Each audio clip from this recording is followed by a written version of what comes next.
All right, so welcome. It is January the 3rd. I can't believe I'm saying that, 2024. And here we are, another year, another opportunity to take the teachings of A Course in Miracles and applying them into our lives so that we can give ourselves permission to transcend the ego, which means to end the trance of separation, to end the trance of limitation, to end all of the thought systems that allow us to have an experience in a world of suffering. This year, and I am just so excited about this year, those who understand what's happening are going to be able to navigate this coming year and really the next couple of decades with a level of peace in their heart that is the peace that passes all understanding. It's a peace that people are not going to understand. How do we have that? How can anybody be at peace in the midst of an incredible time of ascension? Because ascension, if you think about it like a rocket ship taking off, when a rocket ship takes off, it needs full power to push that big, massive piece of equipment, push it up into the atmosphere. And not only does it require a lot of power, but it's turbulence, it's shaking. Even when we take off on an airplane now, they're a lot smoother, but that's usually a pretty the most intense time in an airplane is when you're trying to take off and you get that the fuel all the way, push the pedal to the metal. And sorry about my voice, I got over a little cold over the winter, going through a recalibration. I am shifting, ascending to my higher frequencies, and my body is going through the shift as well, because it's mind, body, spirit. All of it has to move in this transition. So we are in an incredible time. Actually, we all incarnated to be witnesses, to be participants, or to be the ones who choose to not do anything at all. And that's okay, because we get to play whatever role we want to play in a world that is totally and completely made up. And that is one of the most wonderful parts of A Course in Miracles. It has taught me that this world is made up, so don't take it so seriously. Now, people hearing that go, what do you mean? Don't take the war seriously. Don't take the child abuse seriously. Don't take the financial collapse seriously. No, not going to take it seriously. And here's why. All of it is made up. We made that up. As humans, we have been choosing to play the games that we are playing, whether we're aware of it or not. That is what we are ascending to. Those who want to see, how do we play this game? Why do we play this game? What are the rules of this game? How can we change this game? And that's what's happening. We have to change how we play the game, but the rules are the rules. The rules are the same. And we are under no laws but God's, and God's rules are supreme. And they're simple. God created each and every one of us as a creator to create, period. We were not created for anything else. We were created to expand the kingdom of God. God is nothing but the loving essence, the life force that unites everything. And we were created to expand that. I mean, doesn't get any funner than that. It doesn't get easier than that. It's not simpler than that. And that's all that we have to do. That's it, period. However, we also have free will. And if we don't want to expand in joy, we can contract in fear. We have that ability. God did not punish us by making us contract and create a world of suffering. That was not ever part of God's plan, because God doesn't need that. Doesn't need to punish anybody. Why would God punish what it created as itself? Because it'd be punishing itself. So Course in Miracles helps to really clarify all of these things. We have to stop thinking of ourselves as just humans. We must accept the truth of who we are. We are divine beings. We are non-physical energy having a human experience. And as humans who didn't know that we were divine, we got indoctrinated into belief systems that say that we're less powerful than what we really are, that we are less divine than what we are. We have accepted limitations through thousands of years of programming and indoctrination. We're waking up to see that we don't want to live with those beliefs that limit us anymore. We want to dust off the cobwebs, get rid of the density, let go of the lies and the illusions and the misperceptions. We want to let that go and begin to accept, how do we use the power that we've always had in the way that is in alignment with God's will? Not my will, but thine be done. To the human mind, the ego mind that is separate, it doesn't want to give its power over to God. But to the ego mind that is observing that what has happened is not working, there is a desire to make things better. And our ego actually takes us on this journey to become spiritual. And that's all well and good. But the Course in Miracles understands that. And it attempts to help us. Well, it doesn't attempt. It gives us the information. We get to use it or not. And we will have as much freedom as we let ourselves have or not. It's okay. There is no punishment from the source of all that is. So as we begin to see, there has to be another way. There can be a way that we can get along on this planet where we appear to be separate in a more loving, more gentle, more caring, more compassionate way. And that is what's happening. More and more people are wanting to experience that level of joy, and they go on a journey to discover that they have to heal their inner wounds. We've got to stop thinking so little of ourselves. We've got to stop pretending that mommy and daddy affected our lives, because that feeds the ego, that keeps us in contraction. We got to let that go. We've got to observe it for what it is. They did the best that they could and let it go. By letting it go, what that means is stop believing that thought. Stop using that thought as an excuse for why you can't be happy. Stop using what mommy or grandma or daddy or uncle did to us as an excuse for not being your full godly self. Once you let go those limiting stories, then you have to begin to ask, well, who am I then? Without that story, who am I? Without those limitations, what's possible? And that is what is so exciting, is that we are in the midst. Got to blow my nose. Or at the very least, wipe it. It's the joy of having a little cold. We've got to let go of using the excuses of what happened to us as the reason why we don't show up fully as who we are. We are magnificent beings. We are love. We are light. We are intelligence. We are creativity. We are all of the good things that God created that we are here to extend. Now, we, through our conditioning, have all agreed to participate in holding those stories active. And those stories, when they are active in us as truth, as limitations, then we project a world of limitation, because perception creates our reality. So what you see out there is projected from inside of you. That's why we have to see what we no longer prefer, so it provides contrast.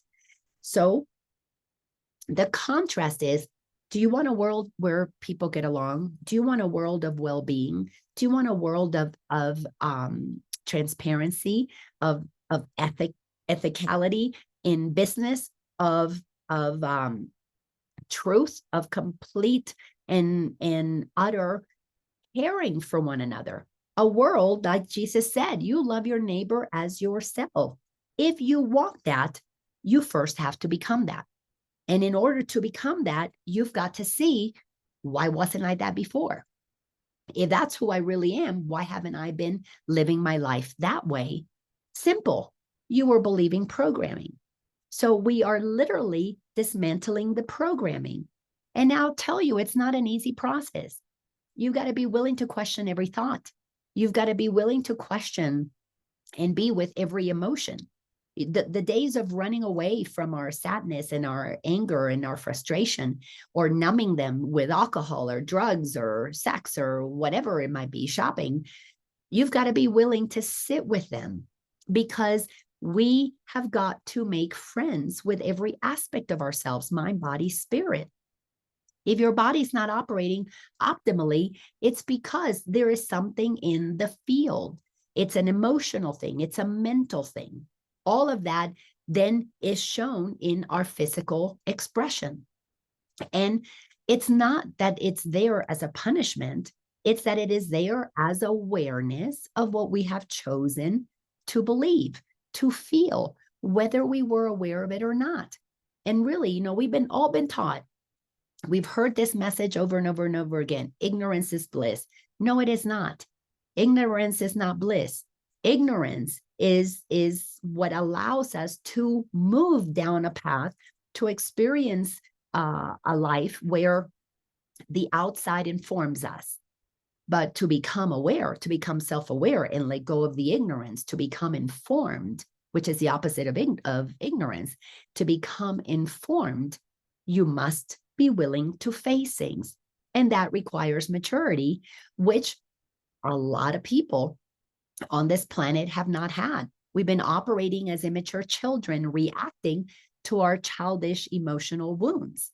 That's why we can see even politicians or corporation heads on the world stage throwing tantrums, and we can say, look, that one's acting like an 8-year-old, because they are immature. We have been immature. As a humanity, we have been pretty immature.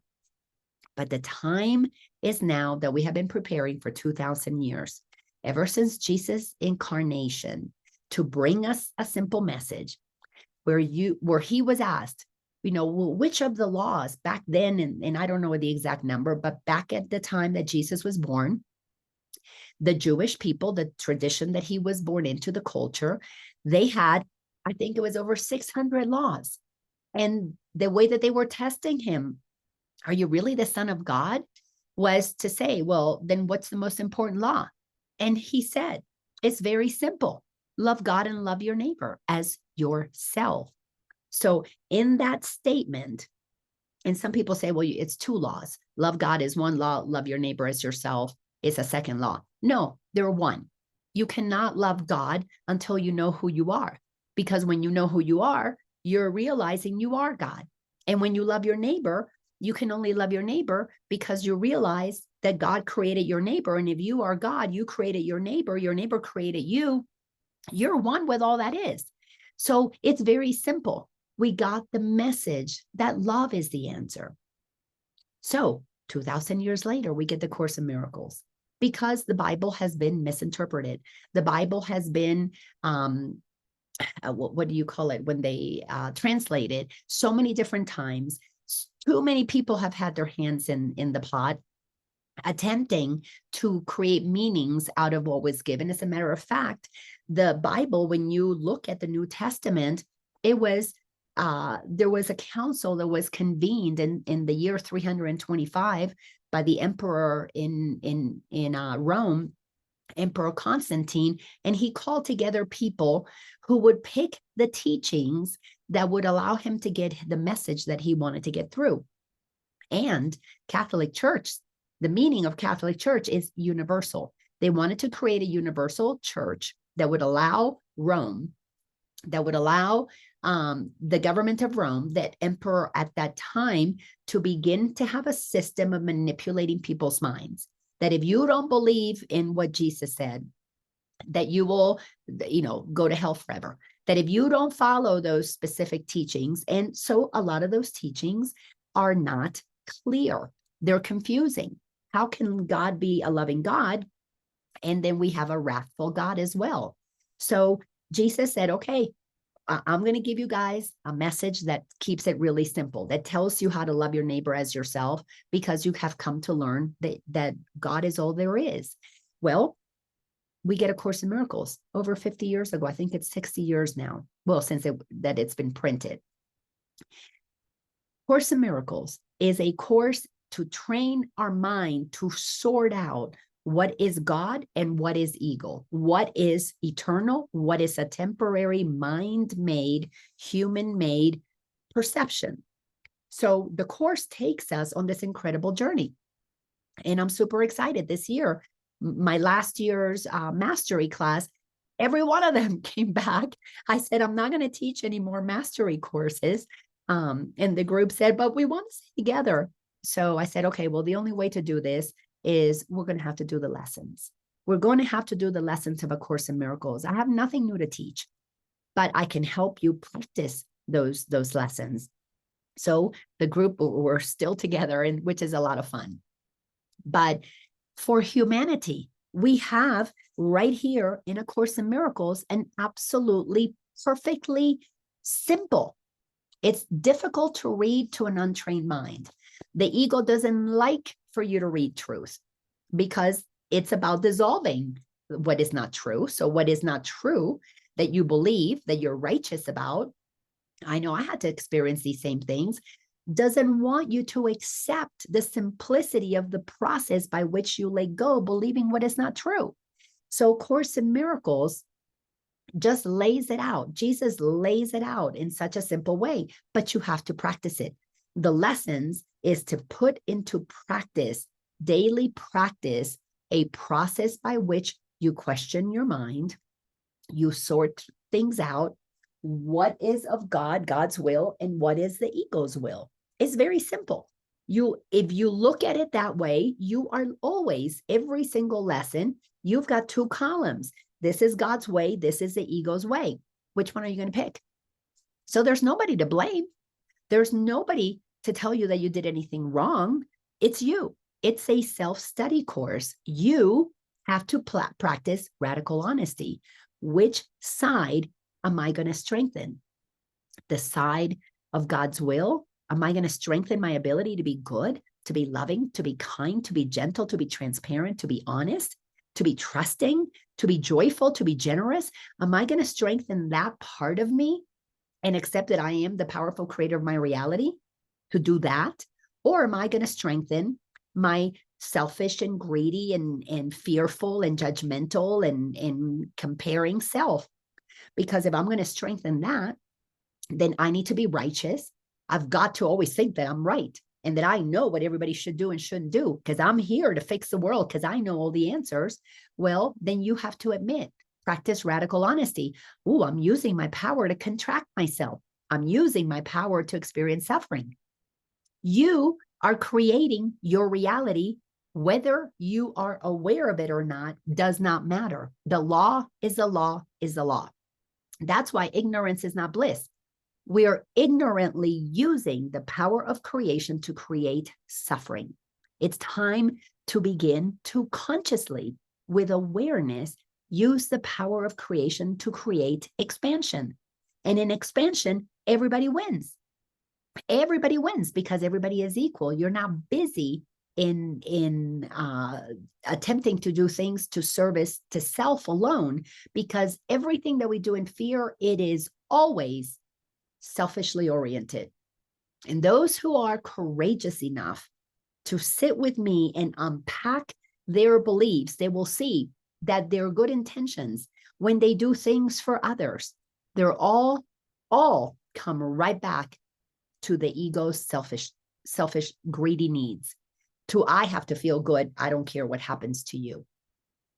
When we move to the place of service to humanity, service to the collective, then we are operating in a place where you're not a busybody anymore. You're not focusing on what anybody else is doing because everybody is co-creating for the greater good.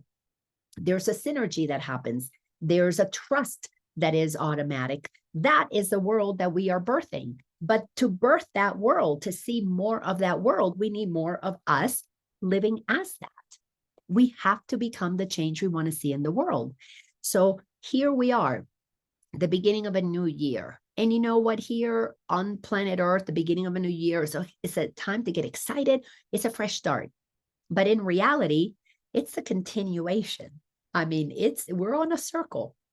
We're on a circle that is coming back around to have a completion and then a new lifetime.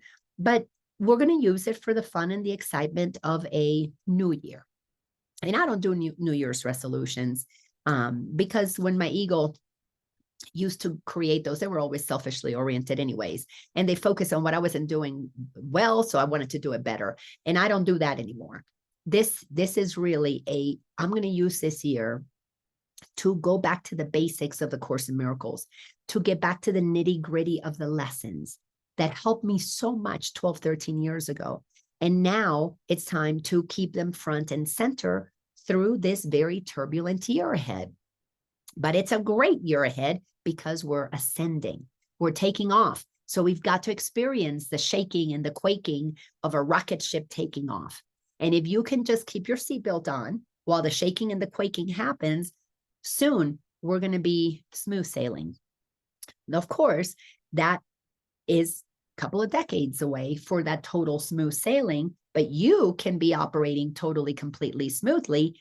If you know what's happening, you will experience it all with peace in your heart. So last time that we got together, we had started the section number 5, and we're still in chapter 30 in the text in A Course in Miracles, because we can't rush through this. And what we looked at before was that in section number 5, the title of it is The Only Purpose. And this is one of the things I love about Course in Miracles. It tells you exactly what it is that you need to know. And if you practice this, you can only have a life that is totally and completely filled with love, joy, and peace, filled with just happiness. That's it. It doesn't get any better than that. So there is only one purpose that we have, and I'm going to review what we have already looked at before, because it says that the only purpose of the world is forgiveness.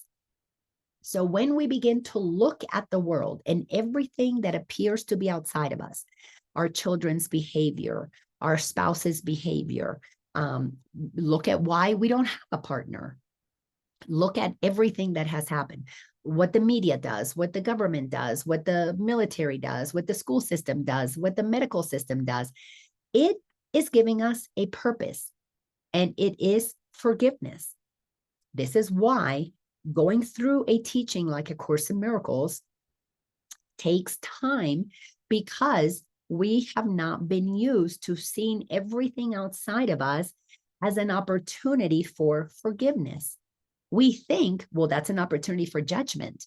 I'm right and they're wrong. This is an opportunity for me to show how much I know. This is an opportunity for me to gain money, to be seen, to get my photo in the New York Times bestseller list, whatever. But the Course is saying, no, that outside is just showing you what is a call for forgiveness. And the main forgiveness is that we're forgiving ourselves for believing that anything other than what God says, God's laws, are true. We are forgiving ourselves for giving power away. We're forgiving ourselves for saying that establishment out there has what I need to be better, to be okay, to be safe, to be happy. I've got to go out there and get it. And if I don't get it, then it's their fault. Those days of giving our power away are coming to an end. If you want to ascend into the realm of total and complete bliss. If you don't want bliss, then stay here and continue to look outside for validation. And of course, they'll disappoint you and you'll be in the cycle that feeds the ego. And that's okay. Because at the end of the day, maybe I should say at the end of eternity, which of course has no end because it's eternal, you are a powerful soul choosing to play this role called a human on planet Earth. It's just a blip in time.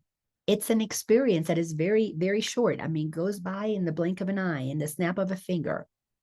But if you want to experience it in ignorance is bliss, then you look outside of yourself for the outside to validate you and to tell you that you're okay, or to tell you that you're not.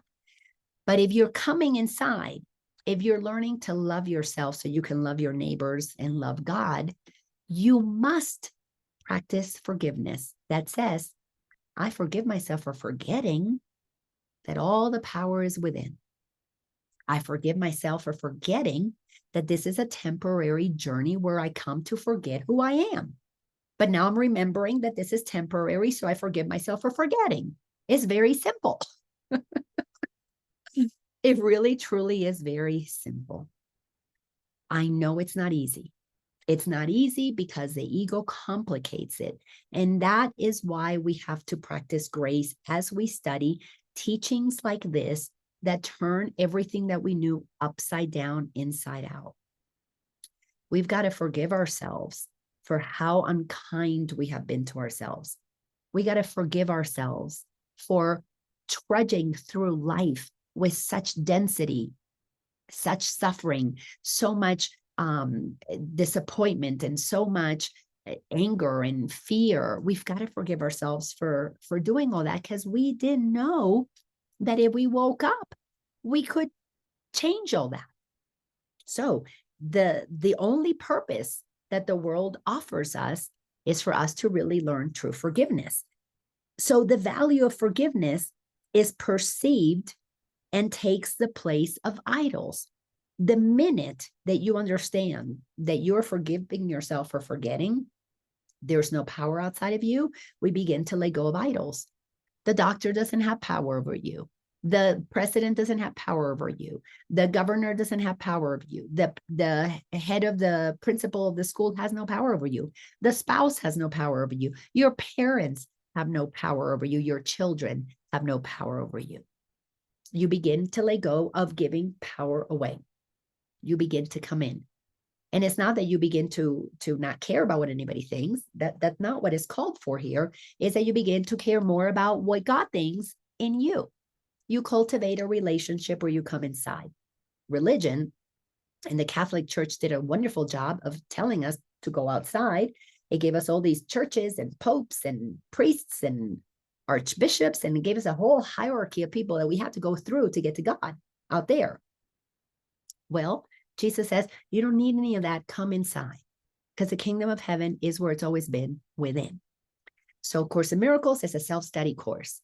Nobody's ever going to be the head of the Course in Miracles group or is going to be the Pope of Course in Miracles. It's not possible, because if you begin to read it, it tells you right off the bat.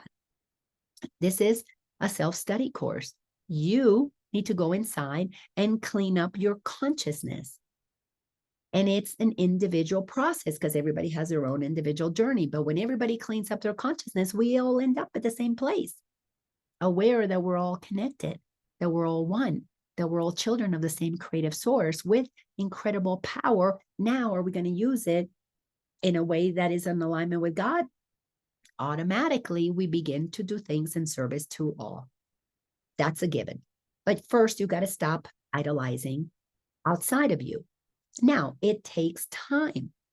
It takes time, because if you believe that you are financially safe because of your investments, you're going to idolize your investment manager, fund manager, or whatever. You're going to go to them for opinions. You're going to seek to them to tell you what to do, where to put your money. And that's okay. But if you begin to at least recognize, I'm giving my power to them because I don't feel comfortable tapping in directly to God, and trusting that I always have what I need when I need it. So I'm still in the mindset that says that I need a financial advisor to tell me what to do. Then do that, because this is not about abruptly stopping everything that you're doing. It's about gently facing what you're able to face in any given moment. If you've got to go to the government to keep you safe, if you believe that that's the only way that we're going to be safe is that the government protects us, don't abruptly think that you're going to be able to say, oh, I don't need the government. We don't need that anymore. Allow it to be part of your process. I still vote. I still do those things because I'm playing the game. I'm playing the game, but I'm not concerned with the outcome out there in the world. I'm only concerned with the outcome inside of me, which is to always do what allows me to express my level of consciousness. So I feel for the candidates. I feel for the financial advisor. If I'm going to play the game of investing money, I feel for what resonates with where I'm at.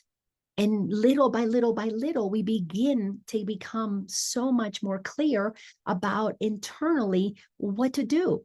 We become more inner guided. And that's the same with everything.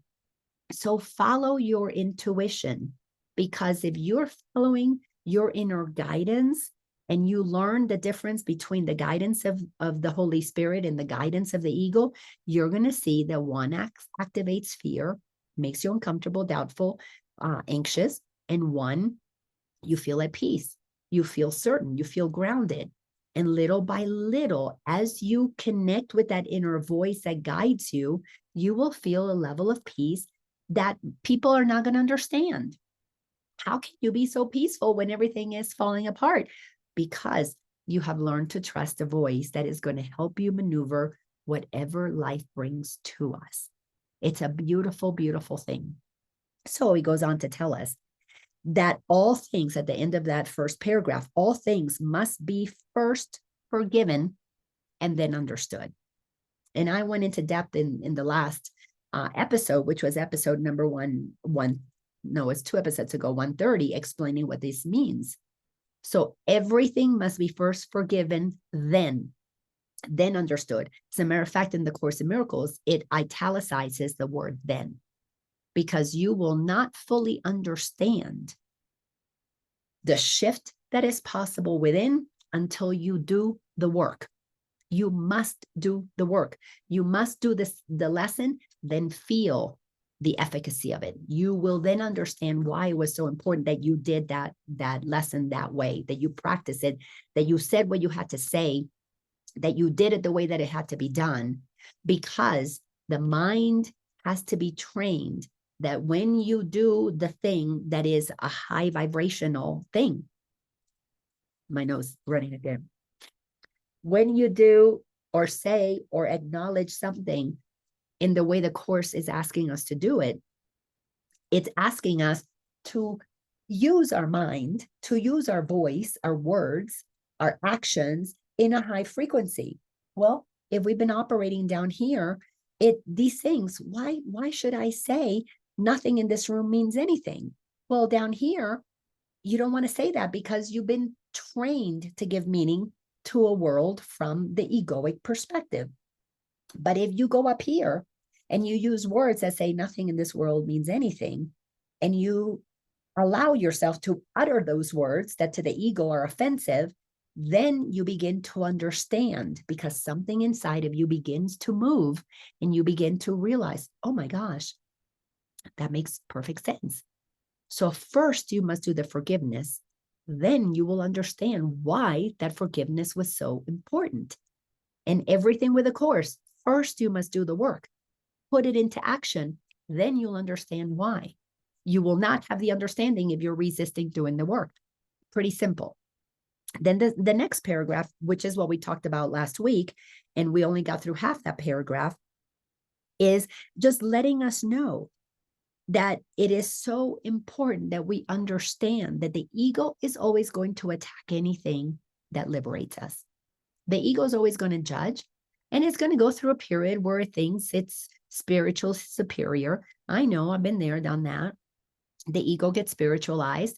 And as a matter of fact, in another one of Jesus's teachings, The Way of Mastery, it says, the spiritual ego is the last egg to be cracked. You cannot transcend the ego until you face the spiritual part of self that thinks it knows everything already. That is definitely an interesting,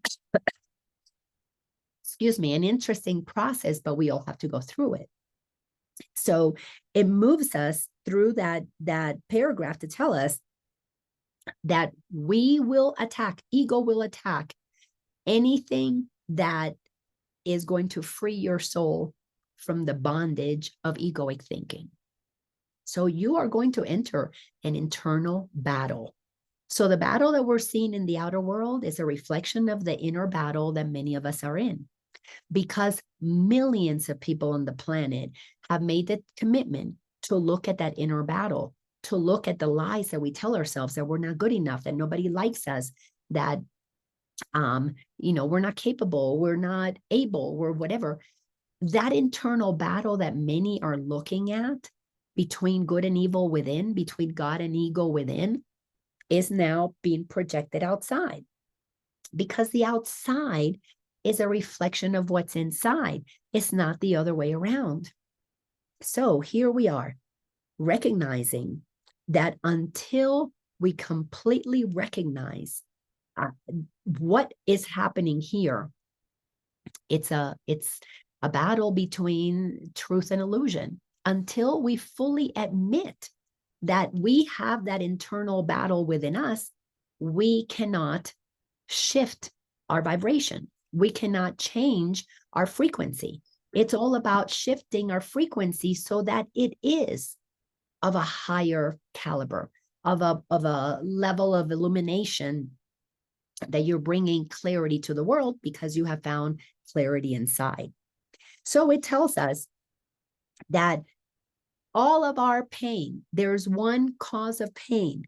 This is why we have to do the work of forgiveness.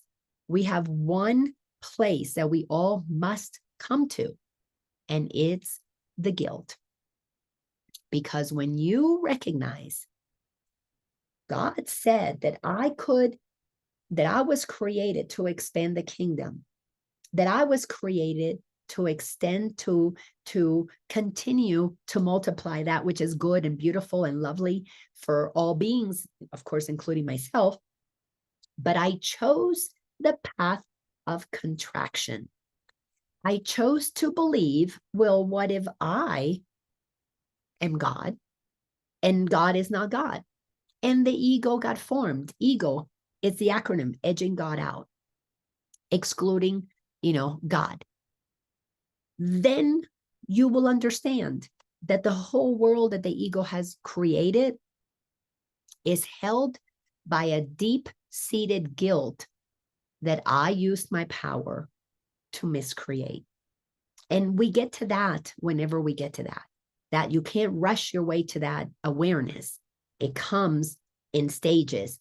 And the Course in Miracles helps us eventually get to the place that we realize we don't need to feel guilty that we created and made this world of suffering. Don't feel guilty about it. Instead, you begin to recognize, I better use my power in a loving way. Then you're operating the way God intended for humanity to experience life with love, with joy, with peace. So we've got to look at all of the ways that we have been miscreating and come back to the place of acknowledging, oh, I did this. None of this suffering could have happened without my participation, whether I was conscious of it or not. Now I'm conscious that I participated in ignorance. So I forgive myself for having used all of that power, for supporting, blaming mom for what I didn't like about myself, for supporting, blaming dad, for using so much of my energy to say I'm unlovable, using so much of my energy to say I'm not good enough, I'm not creative enough, I don't have anything of value to offer. When you can acknowledge, I used all my power to keep a story going that kept me limited and in suffering, because misery loves company. Been there, done that. I have the contrast. Now I'm going to forgive myself for forgetting that I created that. And I accept that as the creator of my own reality, I prefer to create in love. Very simple. Guilt goes away when you acknowledge you used your power in a way that was unloving. That's all. That's all. We don't have to go fix what's wrong with the world. We have to become the change we want to see in the world. And then as a loving presence, you attract more who vibrate at that frequency, and the creativity, the ways for us to be in service becomes evident. So then we're going to pick up where we left off. So here, I'm going to start reading this paragraph number 2. This is sentence number 5. No one is tempted by its vain appeals. This is the appeal of the ego. By its vain appeal, for suffering and death have been perceived as things not wanted and not striven for. What this is saying is when you realize, oh my gosh, I didn't realize that if I keep feeding those stories of my lack of worth, my lack of lovability, my lack of connection, while I kept feeding the story of what I'm not, I maintained myself in a state of suffering. Told to me people who enjoyed that, created a world, made a world of suffering, and that's why it shows up on the outside.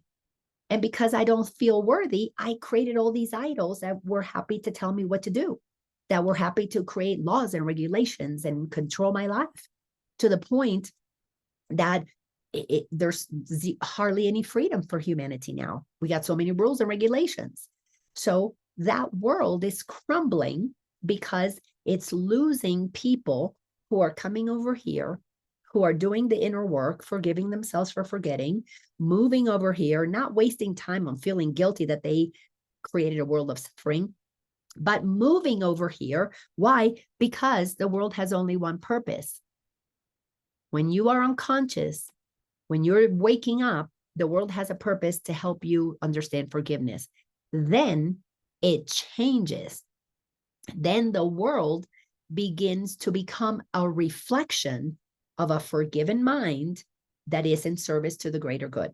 So this is crumbling because lots of pieces are being pulled out. Did you ever play the game Jenga maybe when you were younger, maybe now, if you have young people in your life and you still play that game? It's a whole bunch of sticks and you stack them together, and little we pull pieces out of it. Well, when you have 100 Jenga pieces and you pull 5, 10, the structure still appears to be pretty solid. Well, that's what we've been doing for thousands of years. A few have been moving out of the limitations of the ego mind and co-creating new ideas, new technologies, new systems that are based on well-being, new schooling that are based on acknowledging the wholeness of a child. Think of Montessori schools.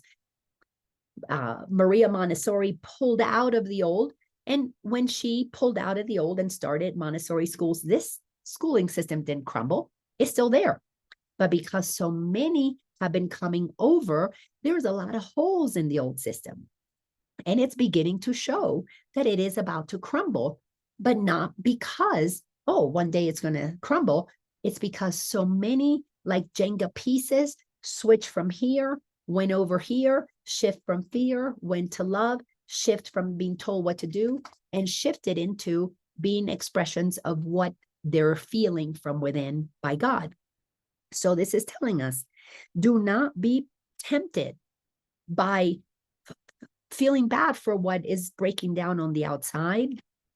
Be clear that you're co-creating deliberately from the inside a new earth, a new world. Course in Miracles calls it a happy dream. Because while we think that we are bodies, we're in a dream. We're dreaming. But if you're dreaming and you are awake in the dream and you realize, oh my goodness, I can co-create from just love, then you're going to contribute to a happy dream. So it says that the possibility of freedom has been grasped and welcomed, and the means by which it can be gained can now be understood. When you realize that you are the one who chooses to shift from fear to love, to forgive the old because you simply forgot that you could have created this, then you begin to understand how powerful you are. Do the lessons in A Course in Miracles and do the work, then you will begin to understand the power of the teachings that have been given to us to change your life. And as your life changes, the planet is going to change. There's no other place to go. That is it. I'm making myself a note here so I remember where I'm at here. So sentence number 7 says, the world becomes a place of hope because its only purpose is to be a place where hope of happiness can be fulfilled. Isn't that powerful? The world that I see now with my little grandbaby and another one on the way, I am so full of hope for the future. I know the end of wars is on the horizon. I see that the end of governments who are greedy and selfish and doing things that deliberately hurt others, that's coming to an end because it's being exposed, because not too many people want to keep playing the game. People are waking up saying, no, I am not giving my power. I'm not consenting to this. And they're following those who have been for a very long time, creating the new systems, honoring that the body heals itself, following those particular leaders who have discovered ways to help us in the dream heal the body, work with emotions, work with the mind, work with schooling. My daughter's not going to send her kids to the old school system that I put her in. She is going to homeschool. She wants to participate in a world that is about honoring the intelligence that's already in there, that doesn't see children as, well, we got to fill your mind with stuff, but rather you came in full of magnificence and full of creativity. Let's help you bring it forward. Absolutely amazing. So the world becomes a place of hope when you truly understand that you are the most important piece here. You deciding to no longer be in ignorance and begin to see how powerful you are, how you co-created what you don't want. You have the contrast, and now you want to co-create with integrity, with consciously. You want to co-create what you know you prefer because you don't need to learn from suffering anymore. The school of suffering is there for those who need it. The school of joy is that there for those who want to learn that way. And to learn from joy, you have to stop blaming. You have to stop giving power away. You've got to stop assuming that God's outside of you because the church taught you that. You come and find God in you, and you begin to learn to love this incredible life force that you're made of. And as you love that life force that animates you, and you just are in awe of the mystery that runs your life, and you move to that place of total and complete acceptance of your perfection, then you cannot help but love yourself because you learn to love God in you. And of course, you're going to love your neighbor. It all goes hand in hand. That's why it's only really one law, one principle. All right. This is a place of hope where happiness is going to be fulfilled in that happy dream. And no one stands outside this hope because the world has been united in belief. The purpose of the world is one which all must share. If hope be more than just a dream. Very simple. We have been conditioned to believe that we're all on our own, every man for themselves. But when you begin to wake up and you realize you're connected to everything, that everything is made of the same energy that holds everything together. You're made of that. So is a blade of grass. So is that person across the world that you might have been taught to hate because they're a different religion or a different culture. When you realize that there is nothing outside of you that is not an expression of you, you begin to realize oneness with all that is. And when you realize, wow, we're all one, and we have woken up to wanting to create, excuse me, from love, from joy, from collaboration, from cooperation, from co-creation, it is going to be nothing but a happy dream. It is going to be nothing but a world that serves the greater good of all. It is a world where all of us are united in a common goal, that all beings are recognized for their equality, that everyone, and this goes back to the Constitution of the United States, this was inspired by God. These words were uttered by one who aligned with God and said, God, what is your will? And the will was that we understood, that we held in our Constitution, so it's foundational to this particular country, that all men and women are created equal, endowed by their creator, our creator, with the same inalienable power, to life, liberty, and the pursuit of happiness. It is in us to experience eternal life, to acknowledge the sanctity of life, to protect all life, children, animals, planet. Because when we acknowledge the sanctity of life, we can't help but know our liberty, our freedom. We are free to hurt life. We are free to preserve life. When you begin to realize that your freedom is in honoring that which inside of you makes you one with all that is, that which inside of you wants to serve the greater good, you can't do selfish deeds anymore. You can't go around thinking you're right and everybody else is wrong, that you're going to be the president and you're going to tell everybody else what to do. You can't do that. You begin to be a servant for the greater good of all. And that is how you pursue happiness. You cannot pursue happiness if you don't honor life and honor freedom first. Those things go hand in hand. So that was channeled to over 200 years ago to our founding fathers, to put it in there so that we would see it in a way that, well, if you don't really trust the teachings of God, well, maybe you trust what's in the Constitution, what's in the law of the land. Those were people who were connecting to God.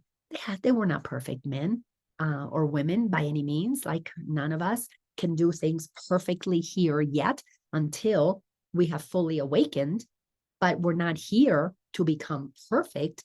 We're here to acknowledge the perfection that exists so that we can operate in collaboration. In the acknowledgement that we share this dream, that we all share this illusion. We chose to incarnate onto this planet, so why not make it the best planet that it can be? We all are creative beings who didn't have to incarnate here. We didn't have to be here at this time, but we are. So why not create a happy dream? Let me read this one more time. I'm going to read both of these sentences together because they're so powerful, so beautiful. The world becomes a place of hope because its only purpose is to be a place where hope of happiness can be fulfilled. And no one stands outside this hope. All of us, we want that hope for all because selfishness is going to be over with. Because the world has been united in belief, the purpose of the world is one which all must share. We all have to come to that same belief that we are all here, the one essence that God is expressing itself in all these different ways. And we come to love God, we come to love ourselves. Then loving our neighbors is going to be super easy. If hope be more than just a dream, if hope is going to be our reality, we must operate in unity. There is no other way. So I am so excited that we're welcoming 2024 with this consciousness. And I am feeling a stirring. I haven't felt this in a while. This past year for me, 2023 was a really quiet year. And when I mean quiet, quiet inside, very tumultuous on the outside, big move from Georgia to Colorado, big move from doing all my teachings and my workshops and that being the primary source of my income to coming to Colorado and having just a few online clients that I still get to work with, and then working a job at a restaurant, very physical, but very rewarding in that I get to serve people and I get to serve them in such a beautiful way. And nobody there knows that I teach spiritual stuff. I'm just being spirit. I'm not feeding my spiritual ego by being a spiritual teacher. I'm just being spirit in service to whoever I can serve. And my goodness, I've got a job serving. It's so amazing.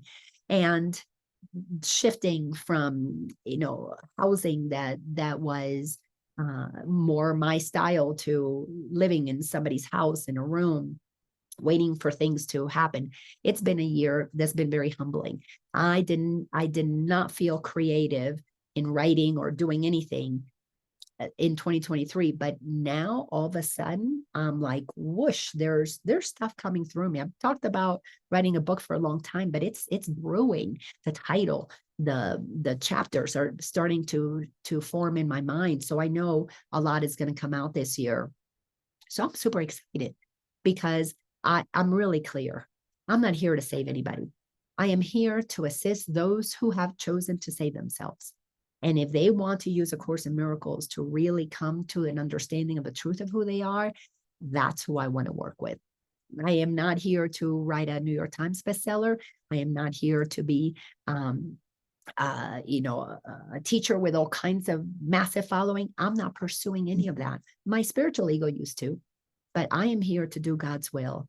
And God has full control use of my body, my mouth, because I made that choice that I rather have the creator of the universe speak through me than Laina's little tiny little ego that only created suffering and competition and limitation. So I'm not playing that game anymore.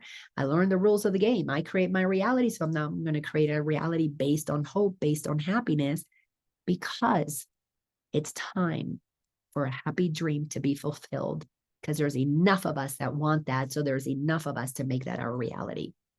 All right. That's it. That's it for today. That's all that's coming through me. So we will see each other. I'm going to skip next week. Actually, I'm going to be visiting a friend in Florida. I've got 4 clients in Florida, and they're all not quite next to each other. 3 of them are within a couple of hours. One, he's about 6 hours away, but he's coming, and we're all going to get together and spend a week in a little warmer climate.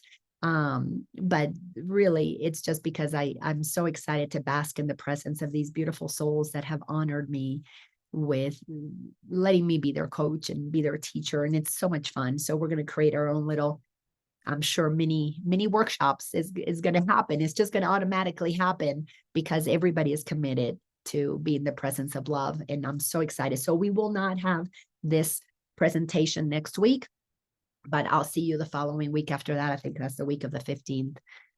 Anyway, so unmute yourselves if you have something you want to share about today's transmission. Otherwise, thank you for being here. I love you all so much. Yes, beautiful Natalia. You want to say something? Here, let's unmute you. No? Well, thank you for letting me see you.